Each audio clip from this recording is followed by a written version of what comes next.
A church full of grace. The News Church.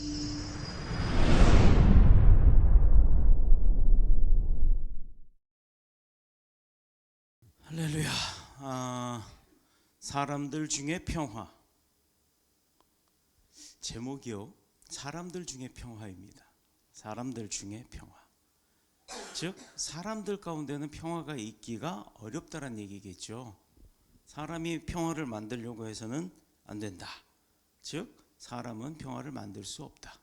그렇다 그러면 분쟁과 시기와 질투와 당지음과 여러 가지 이유들을 통해서 사람들은 갈라지고 또 피폐한 마음 가운데 서로 다툼이 많은데, 그것을 모두 화평케 하고 또 반대로 말하면 평화죠.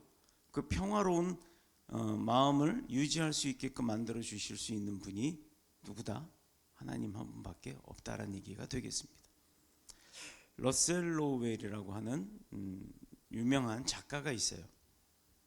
그 작가가 쓴 책 중에 제목이 뭐냐면 라운풀공의 꿈이라고 하는 거예요. 여기 이 공이라고 하니까 축구공, 농구공 이 공이 아니고, 우리 이제 영국 분이니까 영국에서는 왕이 그 신하들한테 이렇게 자귀라고 해서 어느 그 뭐라 그러죠? 직분을 하사를 할 때 무슨 공 이렇게 얘기하잖아요. 그 라운풀 공이라고 하는 자귀를 받은 사람의 꿈이란 얘기입니다. 중세시대의 청년 용사였던 이 라운풀 공은 예수님께서 최후의 만찬 때 사용하셨던 그 금잔, 그것을 자기가 실제로 한번 좀 찾아보겠다 하는 그 꿈을 갖고 평생을 살았던 사람이에요. 그래서 성문을 나서서 참 여러 가지 그 고난 가운데 이제 그 진짜 예수님이 쓰셨던 금잔을 찾으려고 노력을 합니다. 그런데 그 첫 발걸음 가운데 성문을 나서는 순간에 바로 문 앞에 문둥병자죠, 나환자가 구걸을 하면서 이렇게 손을 내밀었던 거예요. 그런데 인상 찌푸리면서 기분이 나빴지만 첫 스타트이기 때문에 나가면서부터 기분이 찌부러져 가지고 금호 한전 뭐 은하쯤 되려나요? 좀 하찮은 돈 하나를 이렇게 툭 던져주고 그냥 그러고 지나갔어요. 그래도 그의 마음 가운데는 예수님이 쓰셨던 금잔을 찾겠다라고 했던 그런 어떤 충성된 신앙심이 있었기 때문에 그 거지를, 나환자를 무시하지 않고 뭐 작은 거지만 이렇게 툭 던져놓고라도 이렇게 이동을 했다라는 겁니다. 그리고 수십 년 동안 그 금잔을 찾기 위해서 헤매고 다녔지만 결국 찾았을까요? 못 찾았을까요? 못 찾았죠. 그래서 어느덧 이제 백발의 노인이 다 돼서 자기의 인생이 원했던 것을 이루지 못했다는 것을 이제 깨닫고, 내가 이제 죽어서 내가 태어난 고향에 내 뼈가 묻어지기를 바라는 마음으로 이제 그가 성으로 다시 되돌아오게 됩니다. 참 몰골은 말이 아니었겠죠. 가지고 나갔던 재산도 다 탕진했을 것이고, 고생 끝에 드디어 성문 앞에 다다랐을 때 처음에 성문을 떠날 때 문둥병자가 있었다 그랬잖아요, 나환자가. 근데 그 나환자가 아직까지도 거기 앉아서 적선을 하고 있더라, 구하고 있더라 이거죠. 구걸을 하고 있더라 이 말입니다. 그래서 이 늙은 라운풀공이 이제 돌아오면서 만난 그 첫 번째 사람 나환자를 딱 보고는, 야, 내가 나갈 때도 그러더니 지금까지도 늙어서도 아직까지도 여기서 이러고 그냥 고생을 하고 있구나 싶으니까 이제는 나이가 들었더니 마음이 좀 여유로워졌던가 봐요. 그 사람이 불쌍해 보이기 시작했어요. 너무 불쌍해 보여서 눈물을 펑펑 쏟으면서 그에게 자기가 가지고 있던 금, 은 이런 건 하나도 없으니까 겨우 먹을 수 있었던 빵 한 조각이 있었는데, 그 빵 한 조각의 반을 뚝 잘라갖고 내가 줄 수 있는 게 이거밖에 없으니 이거라도 받아서 드시오라고 하면서 전달을 합니다. 근데 그냥 준 게 아니에요. 이 사람이 그동안 평생을 예수님이 쓰셨던 금잔을 찾기 위해서 돌아다니면서 복음을 증거를 했었나 봐요. 그 삶 자체가 어땠는지 모르겠습니다만, 형제여, 내가 가진 것은 이것뿐이니 나사렛 주 예수 그리스도의 이름으로 받으라 하면서 줬던 겁니다. 물가로 내려가서 차고 있던 그 그릇에 물을 담아다가 빵 먹으면 뻑뻑하잖아요. 그 물까지 마시라고 얼마나 그 배려심이 높았을까요? 마치 나사로야 나오너라 해놓고 묶였던 붕대를 풀어서 돌아다니게 하라라고 했던 그러한 배려심을 가졌던 예수님의 마음처럼 물까지 떠다 바쳤습니다. 그리고 이제 막 돌아서서 일어나서 가려고 하는데 호련히 그 문둥병자 나환자의 모습이 변하기 시작한 거예요. 빛나는 옷을 입은 예수님으로 변하더니 라운풀공 머리 위에 손을 탁 얹으면서 안수를 하기 시작합니다. 나니 두려워하지 말라. 보라, 거룩한 금잔을 찾으려고 평생에 온 나라를 헤매면 무엇하겠느냐.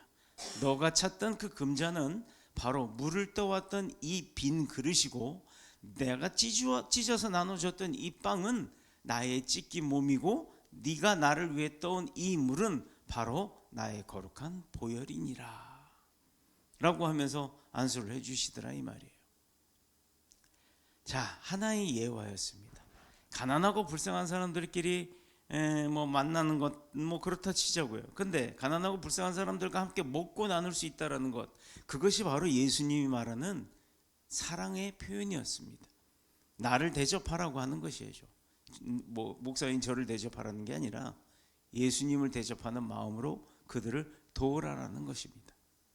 성탄절을 이제 오늘 성탄절 예배를 드리면 2025년도 5일 남았나요? 5일 남게 되죠. 오늘 빼고 하나, 둘, 셋, 넷, 다섯, 여섯, 6일이 남네요. 이 6일이 남는데 2025년 한 해를 시작했던 1월 1일의 그 마음가짐이 지금까지도 여러분들한테 있는가요? 또 내가 그동안 어떻게 살아왔는지를 돌아보시면 어떤 내 모습이 보여질까요? 불충하고 부끄러운 것은 용서를 구할 것이고, 부족한 것은 주님의 도움을 구해서 받아야 할 것이고, 연약한 것도 역시 주님의 도움을 구하고 의지함으로써 그 연약함을 소망 가득함으로 바꿔 나가야 되지 않겠습니까? 그렇게 2026년을 맞이해야 될 것입니다. 그런데 한 해를 돌아보면요, 제일 먼저 떠오르는 것 중에 하나가 인간관계예요. 인간관계. 우리가 세상을 살아가야 하기 때문에, 세상 속에서 살기 때문에 세상 안에서 많은 사람들을 만나게 됩니다. 매일 만나는 사람들을 통해서 우리는 어떻게 보면 살아가는 그 힘의 원동력은 아니더라도 힘을 서로 의지하고 또 얻게 되고 도움도 받고 또 뭐 서로 의지하면서 그렇게 살아가게 되겠죠. 내가 아무리 그럴듯한 사업을 하고 있고 가게를 차리고 있다 할지라도 사람과 사람의 만남이 없으면 그 가게가 장사가 되겠어요? 사업이 진행이 되겠습니까? 심지어 내가 부릴 수 있는 그런 직원들까지도 사람과의 관계이고 사람과의 만남이지 않습니까? 물론 뭐 상하관계가 될지는 어떨지 모르겠습니다만 물질이라는 것이 묶여서 그 관계가 유지가 될 수는 있겠죠. 내게 무한대의 지식이 있다 할지라도 그 지식을 나만 갖고 있으면 뭐 하겠어요? 사람과의 그 만남을 통해서 그 지식이 전달되어져야 그 지식의 가치가 인정이 되는 거죠. 예수님의 금전을 찾기 위해서 평생을 헤맸던 이 라운풀이라고 하는 사람도 한 문둥병자, 나환자와의 그 만남이 없었다면 예수님의 모습을 볼 수가 없었을 것입니다. 어떻게 보면 만약에 무시하고 지나가고 올 때도 무시했다 그러면 뭐 예수님을 평생 찾았지만 만날 수 없었던 아주 불쌍한 인생 가운데 한 사람, 대표적인 한 사람이 될 수가 있었겠죠.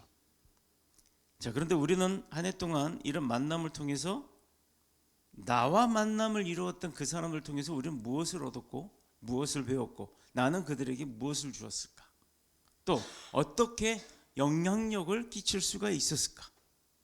이 영향력, 그러니까 또 많은 이야기를 들었던 기억이 나는데, 세상의 방법대로라면 재물이 많아서 재물을 가지고 그 영향력을 끼치는, 선한 영향력을 끼치는 그런 일도 있을 수 있습니다. 그런데 역시 그럼 세상의 방법대로라면 재물이 없다면 영향력 끼칠 수 없는 사람이 되겠네요.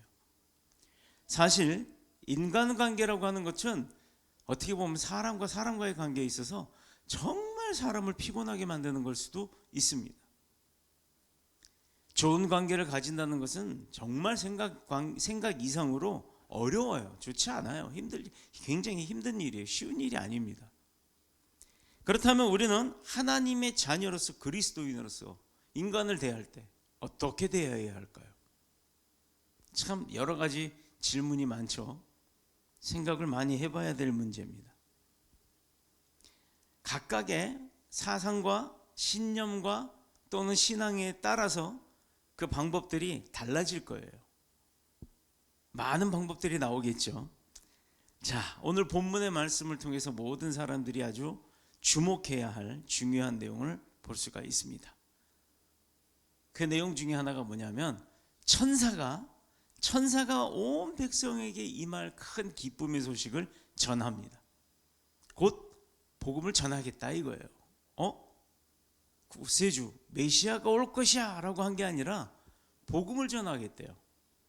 이 복음의 의미가 뭐냐? 굿뉴스, 우리 더뉴스가 바로 이제 그 이름이지만 우리 교회 이름이 굿뉴스, 좋은 소식이죠. 복음, 복된 소리. 과연 어떤 것이 복된 소리? 너 돈 많이 벌 거야. 로또 복권 몇 번 찍어. 이거 알려줄 테니까 1등 돼? 라고 하는 그게 복된 소식일까요? 그래서 알려준 그 번호, 막 핸드폰에 그런 거 많이 와요. 뭐 예상번호, 뭐 그런 거를 뭐 뽑아준다고. 그거 다 가짜입니다. 그런데 현혹되지 마세요. 그렇게 해서 보내준 번호로 그럼 1등이 됐다 치자고요. 그러면 재물이 생기겠죠. 어느 순간에 많은 재물이 생기면 어떨까요? 그걸로 복된 소식이 될까요? 저는 많은 재물을 가져보지는 않았습니다. 큰 재물을 잠깐 만져는 봤어요. 그 잠깐 만지는 순간에도요, 어떤 일이 벌어지냐면 어깨가 이만큼이 올라가요. 어깨가 올라가다 아주 얼마나 올라가는지 머리 꼭대기로 올라가요. 그럼 여러분 어떻게 되는지 제가 보여드릴게요. 어깨가 머리 꼭대기로 올라가면 세상 말로 쪼다가 됩니다. 쪼다. 이렇게 돼요. 이 모습이 보기 좋던가요? 그 앞에서 머리 조아리고 아이고 사장님 회장님 이런다고 하면 그것이 참된 기쁨일까요? 자, 오늘 본문의 소식 두 가지 결과가 있는데 첫 번째를 먼저 알려드리겠습니다.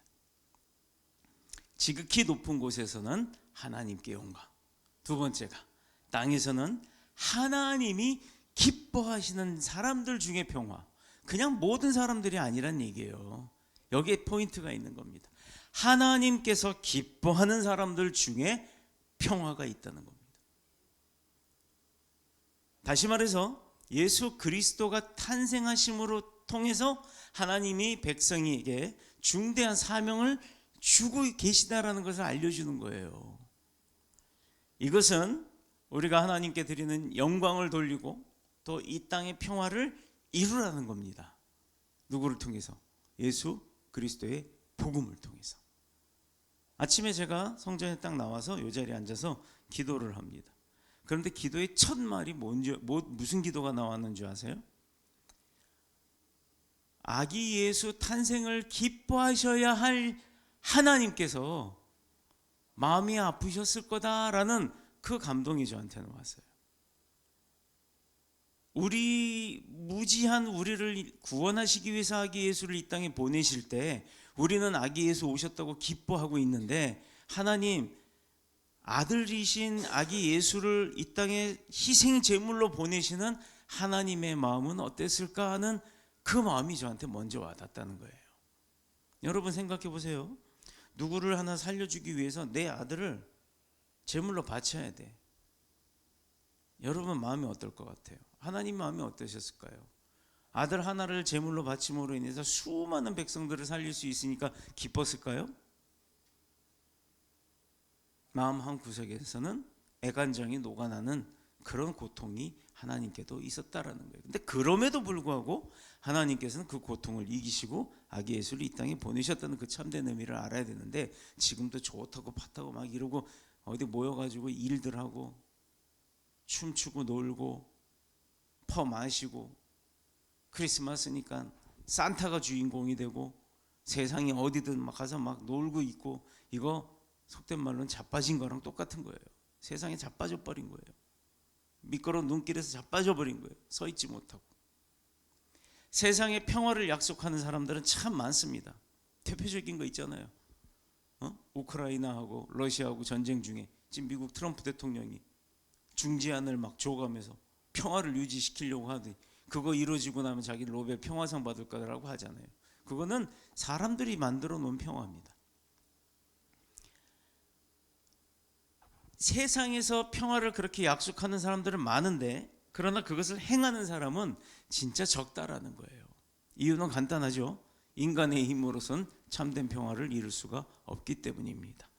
잠깐의 평화는 있을 수 있으나 어제 로마 교황청에서 그 레오 14세인가요? 지금 교황이 레오 14세 교황이 발표를 했어요. 뭐라고 발표를 했냐면 성탄절 메시지를 내면서 그랬다고 합니다. 러시아하고 우크라이나하고 성탄절 하루만이라도 좀 휴전을 해라라고 합니다. 근데 그게 되나요? 지금도 서로 막 미사일 쏘고 드론 날리고 그런다는데 똑같은 거예요. 인간의 힘으로는 이 평화를 이룰 수가 없다는 거예요. 교황이 아무리 메시지를 낸다고 한들 평화가 이루어집니까? 전쟁 중이잖아요. 우리 가운데 평화의 왕이 되신 예수 그리스도께서 임재하지 않으면 그거 이루어지기 어려운 겁니다. 불가능한 일이에요. 참된 평화는 우리가 예배를 통해서 그분을 만날 때 시작이 됩니다. 그분을 내 심령 안에 모셨을 때 우리의 평화를 진정으로 이루게 되는 줄로 믿습니다. 무엇을 근거로 그렇게 말할 수 있냐? 예수 그리스도는 이 땅의 평화를 위해서 오셨잖아요. 오셔서 희생당하셨잖아요. 자신의 그 모든 영광을 다 버리고 오신 분이시잖아요.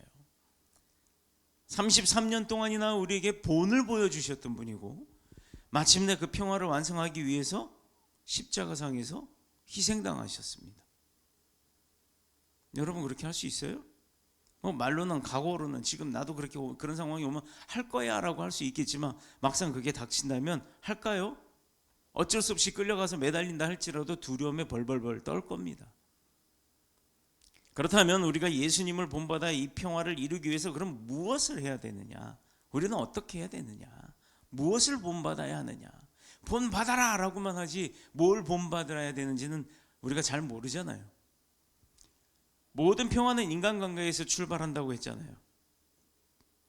인간관계는 정말 중요합니다. 그렇다면 평화를 이루는 인간관계를 구체적으로 어떻게 만들어야 되느냐? 첫 번째, 내가 먼저 용서해야 하는 겁니다. 두 번째, 내가 먼저 양보하는 거예요. 이게 배려예요. 내가 먼저 모범을 보일 때 내 주위에서부터 화평은 시작이 되는 겁니다.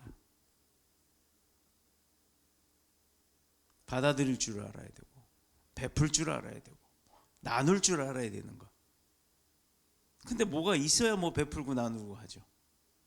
있는 것처럼 보이지만 베풀고 나눌 줄 모르면 있지 않은 겁니다. 왜냐하면 우리는 다 부족하고 연약하고 허물이 많아도 정말 많은 존재이기 때문이에요. 누구도 똑같아요. 누가 잘났고 누가 못났고가 아니라 똑같습니다. 그래서 예수님은 우리에게 그런 본을 보여주시려고 십자가상의 그 희생의 본을 보여주시려고 이 땅에 오신 거예요. 오늘이 바로 그날이잖아요. 아기 예수 탄생. 12월 25일 몇 시 몇 분 몇 초에 태어났습니까? 아니요, 그건 아닙니다. 12월 25일이 성탄이 예수께서 이 땅에 오신 날은 정확히 아니에요. 그날을 기념하기 위해서 만든 날이죠. 이 또한 사람들이 지정한 겁니다.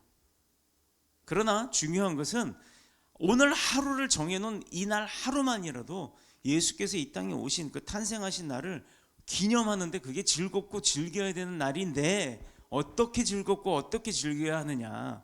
복음 안에서 즐겁고 복음 안에서 즐겨야 한다는 거예요. 세상에 나가서 춤추고 놀고 흔들고 부어라 마셔라 헬렐레해서 제정신 아닌 그런 걸 말하는 게 아닙니다. 마태복음 18장 21절에서 22절에 보면 베드로의 이야기가 나오는데 어떻게 보면 베드로 좀 교만하죠. 왜냐하면 내게 잘못을 범한 사람이 몇 번쯤 얼마 전에 제가 설교했어요. 몇 번쯤 용서를 해야 합니까? 했을 때 7번씩 70번 해야 된다는 주님의 말씀에 기절을 할 뻔한 거죠. 7번쯤 하면 되겠습니까? 3번 하기 힘들다 그랬잖아요. 그때 룰이, 그 당시에 그 세상의 평화, 그 뭐라 그래, 불문율이 관용과 존경을 인정받을 것이라고 생각했던 거예요. 7번만 용서를 해줘도 대단한 거라고 생각했던 겁니다, 베드로는. 그래서 좀 교만한 거죠. 자기가 정해 놨다는 거. 하나님의 기준이 아닌 자신의 기준으로 예수님 앞에 이야기를 하는 겁니다. 그런데 예수님은 놀리지도 않았어요. 오히려 베드로에게다가 7번씩 70번까지 하라. 490번의 용서가 아니라 결론은 뭐라고요? 무한하게 그냥 계속 용서해줘라 이거예요. 예수님의 의도는요, 참 용서가 무엇인지 그것을 말하는 겁니다. 그런데 우리 현실은 베드로가 말한 대로 7번은 해요? 3번이나 하나? 그게 현실입니다. 어렵죠? 쉽지 않아요. 최근에 교회에서 분쟁이 일어나면 세상 법정에 뭐 고소하고 이런 거 다반사라고 했죠. 왜냐하면 고린도전서 6장에도 그런 내용이 나옵니다. 성도는 세상도 천사까지도 판단할 수 있는 지혜가 있음에도 불구하고 세상 법정에 서서 성도들끼리 분쟁을 그들에게 판단받는 것이 옳지 않다라는 거예요. 교회 안의 분쟁은 부끄러운 일이라는 것을 잘 알고 있었다라는 겁니다. 성경은 이런 문제에 대해서 고린도전서 6장 7절에 이렇게 기록합니다. 차라리 불의를 당한 것이 낫지 아니하며 차라리 속는 것이 낫다. 싸울 바에는 그냥 속아줘라. 정말 우리 안에 그리스도의 사랑이 머물러 있다면 지금 무엇보다도 지금 예수님이 내게 원하고 계시는 것이 뭔지 무엇인지를 조금씩은 생각해보고 나름대로의 정립을 해두어야 된다는 것입니다. 대부분의 성도 간의 분쟁은 교회 안에서 해결될 수 있는 일이에요. 우리 그거 이제 내가 먼저 용서하지 못했고 하는 그 찬양도 있잖아요. 오죽하면 그런 찬양이 나왔겠습니까? 내가 먼저 화해의 손을 내밀고 용서하고 하나 되기에 힘써야 하는 것, 그것을 주님께서 우리에게 원하시는 겁니다. 이 세상도 하나님이 기뻐하시는 모습으로 변화시킬 수 있게 되겠죠. 그렇게 되면 나부터 시작하는 거예요. 너부터 시작해라가 아니라 나부터. 그래야 하나님이 기뻐하시는 교회, 가정, 나라가 될 줄로 믿습니다. 미국의 유명한 설교자가 있죠. 찰스 스탠리 목사님. 저도 뭐 책이 몇 권 있는데, 용서야말로 하나님께서 우리에게 주신 베스트 기프트다. 최고의 선물이다. 이렇게 기록을 합니다. 말을 합니다. 전달합니다. 복음을 그렇게 증거하고 있어요. 우리 이번 성탄절에 하나님이 주시는 이 용서라고 하는 최고의 선물을 한번 누구에게 써볼까? 그거 나름대로 한번 생각해 보면요, 되게 기뻐요. 그리고 되게 뭔가 뿌듯하고 내가 되게 뭔가 많은 걸 다 가진 사람처럼 느껴지기도 하더라 이 말입니다. 물론 생각만 할지라도 행동으로 못한다 할지라도 그렇게 한번 다들 한번 풍요로운 마음을 가져보시기를 축복합니다. 자, 근데 문제는요, 후반부에 말했듯이 아무리 내가 노력하고 헌신을 하려고 각오를 한다더라도 용서하려고 마음을 먹지 않았다면 문제가 해결 안 된다는 거예요. 또 용서가 되지 않을 때가 더 많다는 사실이에요. 왜 그럴까? 왜 그럴까? 이 복음의 소식을 지금 국회의원들이 좀 들었으면 좋겠어요. 서두에서 말씀드린 대로 주님을 만나지 않고는 평화의 왕이 우리 가운데 오시지 않기 때문에, 평화의 왕이 우리 가운데 오시지 않으면 진정한 평화와 용서는 이루어질 수 없다라는 거예요. 세상의 평화와 용서는 가식적입니다. 보여지는 것뿐이에요. 뒤에선 딴짓거리들 한다니까요. 그래서 본문이 강조하고 있는 또 하나의 내용은 뭐냐? 지극히 높으신 곳에는 하나님께 영광. 사랑하는 아들을 이 세상에 보내신 하나님의 목적이 뭐죠? 궁극적인 하나님이 원하시는 것이 당신의 아들 예수 그리스도인가요? 아니면 우리인가요? 여러분, 이거 잘 판단하셔야 돼요. 하나님께서 이 땅에 예수님을 보내신 이유, 제가 오늘 기도 때 그 마음이 들었다고 했잖아요. 마음이 막 애간장이 끊어지는 느낌이 있어도 예수 그리스도를 희생 제물로 보내신 이유가 예수 그리스도 때문이냐 아니면 저와 여러분 때문이냐. 하나님이 어떤 마음으로 보내셨겠어요? 누구를 위해서? 하나님을 위해서? 예수님을 위해서? 아니면 저와 여러분을 위해서? 바로 오늘 이 말씀을 듣고 내 마음에 무너짐이 느껴지는 그런 바로 저와 여러분을 위해서 이 땅에 예수 그리스도를 보내신 겁니다. 오늘이 그런 날이에요. 감사한 날이죠. 세상에서 최고의 가치는 뭐라고 생각합니까? 뭐니 해도 머니라고 하잖아요. 세상에서. 그런데 우리는 그 돈을 들고 뭐 시장으로 백화점으로 자꾸 이렇게 돌아다니죠. 왜? 뭔가 소비하려고. 소비하라고 생긴 게 돈이고 필요한 그 화폐니까. 우리에게 있어서 돈은 수단이고 또 물건은 목적이 되는 겁니다. 그 돈을 수단을 가지고 목적, 물건을 사러 가는 거잖아요. 내가 원하는 걸 사잖아요. 하나님은 죄로서 잃어버린 자기 자신의 백성들을 되찾기 위해서 자기 자신의 아들 예수 그리스도를 우리를 구원하는 수단으로 사용하셨던 겁니다. 그럼 목적은 뭐가 되겠어요? 바로 우리란 얘기예요. 저와 여러분. 돈을 아무리 많이 벌어놓고 쌓아놓고 있어도 내 몸 병들면 소용없어요. 기껏해야 남들은 뭐 태워져 갖고 요만한 항아리에 그렇게 들어간다고 하지만 뭐 돈 많은 사람은 뭐 한 100평짜리 자기 자신의 땅을 사가지고 거기다 무덤 멋지게 만들어 놓을 수는 있겠죠. 근데 그게 무슨 의미가 있냐고요. 우린 천국 가는데. 건강을 살리기 위해서 돈이 뭐 있는 돈 없는 돈 다 갖다 쓰다 보면 회복하기 위해서 그러면 그동안 열심히 행복하게 살려고 벌었던 돈 다 써버리면 뭔 의미가 있냐고요.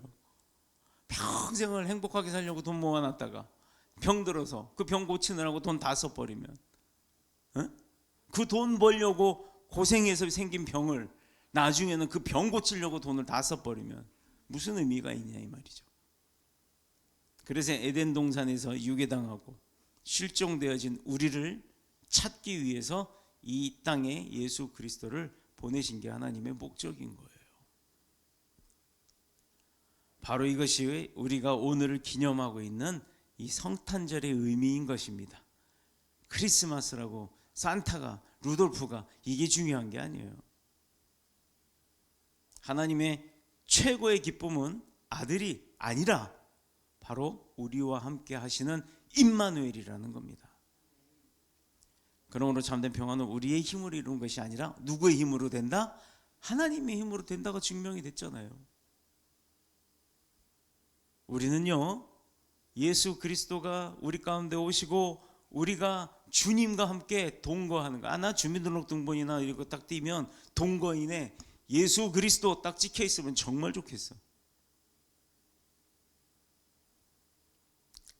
인간의 힘으로는 위장된 평화를 만들 수 있을지는 몰라도 참된 안식과 평화와 화평은 내 안에 계신 예수님이 오실 때가 가능하다. 이게 오늘의 포인트, 핵심입니다. 요한복음 14장 27절에 예수님이 뭐라고 말씀하셨냐면 제가 읽습니다. 평안을 너희에게 끼치노니 곧 나의 평안을 너희에게 주노라. 우리에게 주신다는 거예요. 내가 너희에게 주는 것은 세상이 주는 것과 같이 아니하니라. 너희는 그 마음에도 근심하지 말고 뭐하라? 두려워하지도 말라. 이거 예수님이 하신 말씀이에요. 세상에서 줄 수 없는 평안을 주실 때 두려워하지 말고 근심하지 말라는 거예요.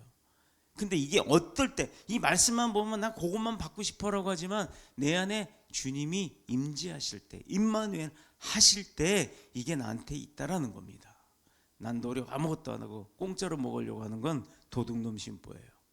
바로 이것은 하나님이 우리 가운데 오셔서 내 안에 임마누엘 하시겠다라고 약속하신 것과 같은 겁니다. 그럼 오게 하셔야지. 오실 수 있게 만들어야지. 그것도 안 하면서 오시길 바래요? 그럼 도둑놈만 온다니까? 그나마 있는 것도 뺏어가려고? 어떤 사람들이 말하기는요 왜 인간의 힘으로 참된 평화를 만들 수 없냐? 물어볼 수 있죠? 만들 수 있습니다라고 우길 수 있습니다. 그런데 만들 수 없어요. 참된 평화. 인간은. 왜? 욕심과 죄가 있기 때문에. 전쟁이 일어나는 이유가 뭐예요? 욕심 때문이에요. 명분을 세워서 하는 전쟁들. 지금 우크라이나 러시아 왜 전쟁합니까? 그건 알고는 있어요, 여러분. 전쟁을 왜 하는지.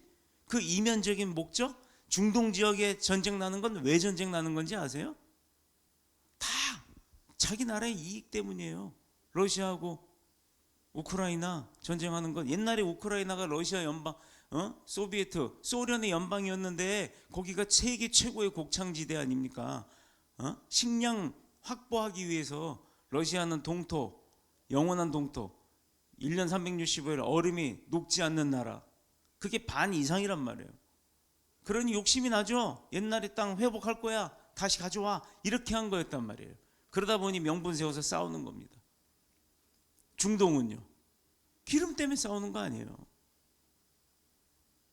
전 세계가, 특히 우리나라도 그렇고요, 뭐 전기 자동차에서 이제는 오일의 영향력을 없애겠다 선포하죠. 그런데요, 잘 보세요. 여기 가장 최근에 시대가 바뀌었어요. 다시 전기 자동차가 뒷전으로 물러나기 시작하고, 다시 화석 연료를 떼는 내연기관의 자동차를 다시 만들겠다라고 선포하는 회사들이 많다라는 겁니다. 전기 자동차 해놨더니 중국, 뭐 이제 요즘엔 중국 이름만 불러도 잡아간다며요. 잡아가려면 잡아가세요. 할 수 없어. 뭐 그 중국을 중국이라고 그러지. 그럼 중국을 뭐라고? 차이가 많이 나는 제품 만드니까 차이난가?